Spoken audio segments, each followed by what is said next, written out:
Welcome to GTC's Teaching Tidbits. Each episode, we explore a teaching technique, tip, practice, or idea from faculty for faculty. And today, I'm excited that we have joining us from the accounting department, Kimberly Young. Welcome, Kimberly. Thank you. I'm excited to be here. I'm so glad you could be here with us today. Would you, before we jump into your topic and your tidbit, would you tell us a little bit about your background, the courses you're teaching or that you've taught, just a little background? Sure. Yeah, so I worked in corporate accounting for several years and decided I really wanted to get in front of a classroom and be able to teach accounting and hope to bring some exciting methods to that. So I started as an adjunct at Greenville Tech, the exciting semester, spring 2020, when everything shut down. And then I went full-time August of 2021. So it has been wonderful. I have been very encouraged by the way that Greenville Tech is wanting people to teach outside of just lecture form and wanting to be creative and get the students involved. And it's just been really exciting to see all of the great initiatives that Greenville Tech has. Yeah, you're absolutely right. It is exciting to see the encouragement to think outside the box a little bit with content. Well, I'm very excited, as I've already said, to have you with this episode today. And fun fact for those who are watching, way back when I was teaching as an adjunct at USC Upstate, Kimberly was one of my students. So yes, it's kind of exciting. Very good professor. It's kind of exciting to see this all come full circle. Uh-huh. Well, part of our time in the classroom revolves around assessment. It's just one of those necessary pieces to the learning environment. And so we're constantly asking ourselves, how do we know that the students have grasped the concepts, they've learned the material, they're able to apply it? And so we incorporate, many instructors do incorporate a lot of different various types of assessments. One of the most traditional is that of testing. And I think you'd be hard pressed to find a class that doesn't have some form of testing. But then as instructors, we're also faced with the task of determining how best to help the students prepare for those tests, how to make sure they're ready, and maybe even alleviate some of the anxiety that comes with formal testing. And Kimberly is here today to share a technique that she uses with her students that she's found that helps the students prepare for upcoming testing.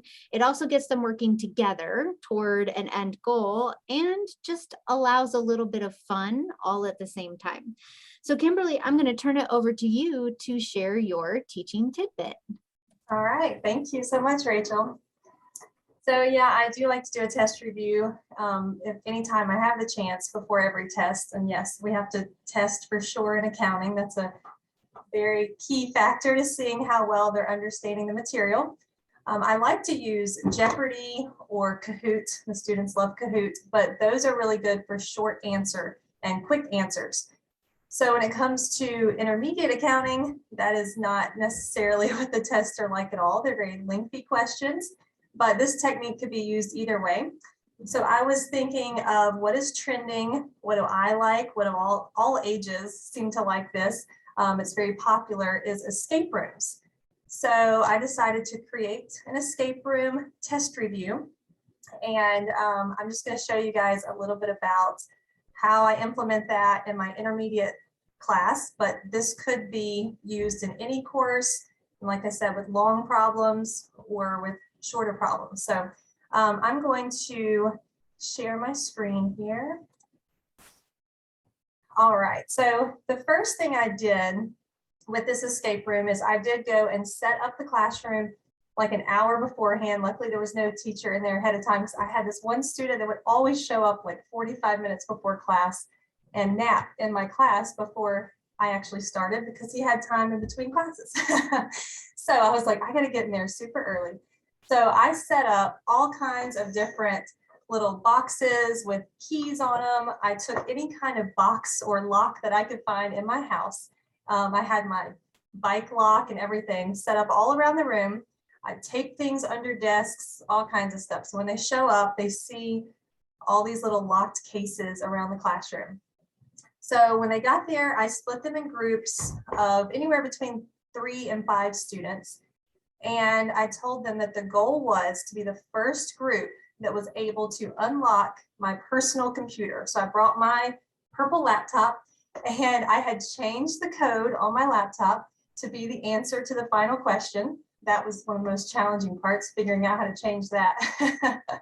Apparently I'm not the most tech savvy, but this is kind of the process of what I did. Once they got in their groups and they understood the goal, I gave them this first question and they had to work through it as a group.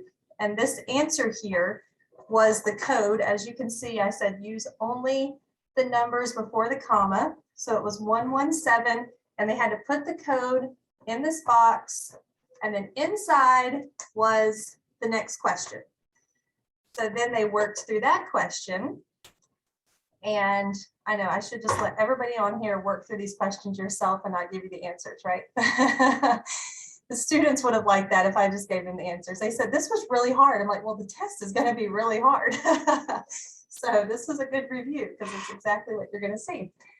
But then they worked through this next question, and it says, leave out the zeros for the code. And they actually needed to change these numbers into letters in order to unlock my bike lock that was across a box. And the letters were well, W-E-L-L.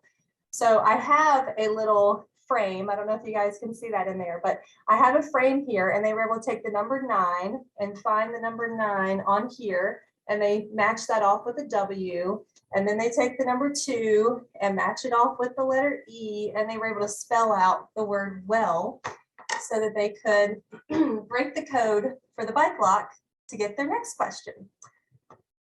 So then I put questions 3 through 6 all on one page, made them shorter questions. I didn't want to have an endless amount of puzzles for them to figure out. But they took each one of these and they took the number. So like this one here, question 3 is number 414,600. And they had a crossword puzzle to fill it in. Number 3, 414,600. Then question number 4, the answer was 57,600. So they go to number 4, 57,600. And they did that for 5 and 6 as well. Then they came down here, and these were all zeros, or these were all blank. And they say, okay, number 5, I'm going to go to row number 5, find the grayed out number and place it there. For row number 3, I'm going to find the grayed out number and place it there. This was not all my own genius. I did do an escape room in Greenville, and they had something similar. It was not accounting, but they had something similar that brought all these words together and gave us a code. And for this one, this 0105, it was the code to get the next question. I don't have it with me today, but it was actually a tube, and you had to spin the numbers to put that in. You put in 0105, and then you open it up, and inside was rolled up the next question. So that brought us to number 7. This one, the answer was 1.91, and I have a bunch of envelopes. They had their keys in every envelope, and inside the correct one was the correct key to get to their next box that they had to unlock. And then that brings them to question number 8. There were a few things they had to do for this one. So their answer was 75,600. It says drop 1 0. So they bring those down.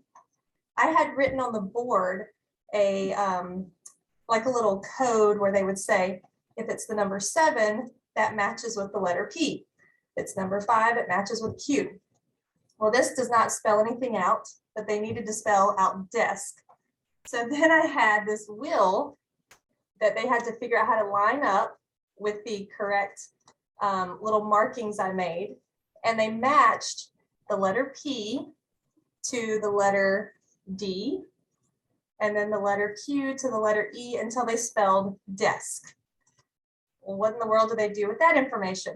So then they talked about it for a little bit and figured out, let's start looking underneath desks and I had taped the next question under a few desks so they could find it. And that was the final question that they worked out, which was one of the more challenging questions. And it came down to the final answer, which was my computer code. The one downfall was that if they got this wrong, which they did several times, it locked them out of my computer and I had to restart my computer. So that was a little bit of a challenge. But so maybe if you do that, then maybe you should check the answer first, because I had a nice document pulled up once they logged in that was going to say, congratulations, you won the escape room challenge. But we got locked out so many times that kind of messed up. But there's so many different ways you can use decoding. Obviously, a lot of subjects will not use math. It's always hard to find something creative to do in math. So this works well with that. But a lot of these codes would be with letters. It's going to show you also. Let me grab this other. There's, of course, lock and key. Then there's also things that you can use, like if you find this shape, you might be the number 4 and things like that, that you can come up with all kinds of different codes. There are all kinds of, decoding ideas online. So you can make this your own. And honestly, if you actually do want to attempt this, I would be happy to help with any subject and help come up with one of these ideas for other instructors. So you can feel free to contact me if you'd like some help with that. But that's pretty much it. And I think the students enjoyed it. It was challenging. It took a little over an hour to complete. So the only feedback again was that it was hard, but yes, it's because these were hard problems. So it set them up for success with the test.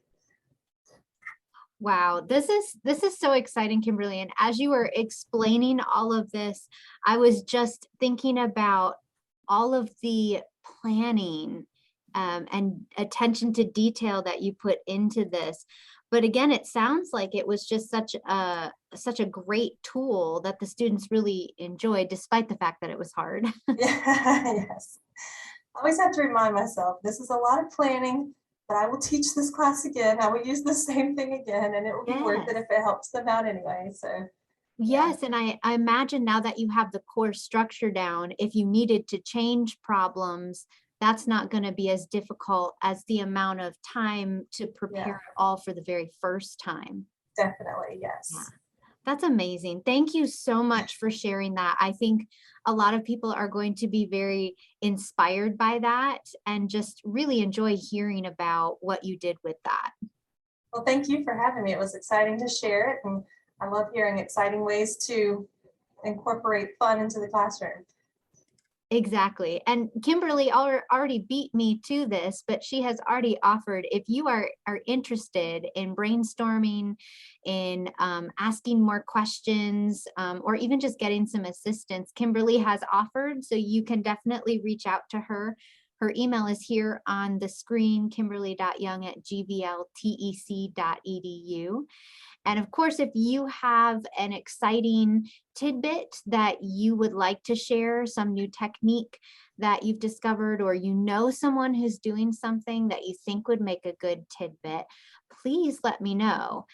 Also, if you have additional questions or topics you'd like to see covered, also let me know, because we want to make sure we're covering topics that you'd like to hear about and inviting your fellow faculty on to share what they're doing and continue to spread that creative knowledge across the college. Well, that is this week's GTC Teaching Tidbit, and we will see you next time.